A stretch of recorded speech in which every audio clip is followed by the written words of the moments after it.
গো মাছ ধরন লাগি টেয়া দিছিস করে ব্যাক কলের করে ব্যাক কল বুদ্ধি করে লাগাইছি।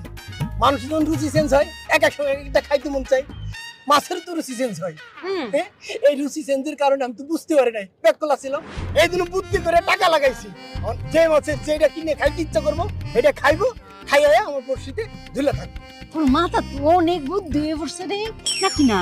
কথা সত্য মামু, এটা কিন্তু আমরা ভাবি নাই এই যে মানুষের যে রুচি চেঞ্জ হয়, মাছের তো রুচি চেঞ্জ হইতেই পারে।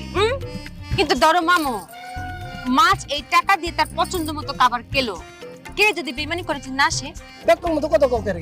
হ্যাঁ, মানুষ বেইমানি করতে পারে কিন্তু পৃথিবীর অন্য কোনো প্রাণী আর বেইমানি করে না।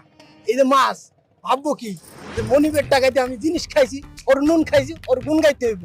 মাছে চাপদার রুচির মতো কিনে কিনে খাইবো, তারপরে আয়া আমার পরিস্থিতি ঝুলে থাকবো। কথা সত্য। হ্যাঁ দেখ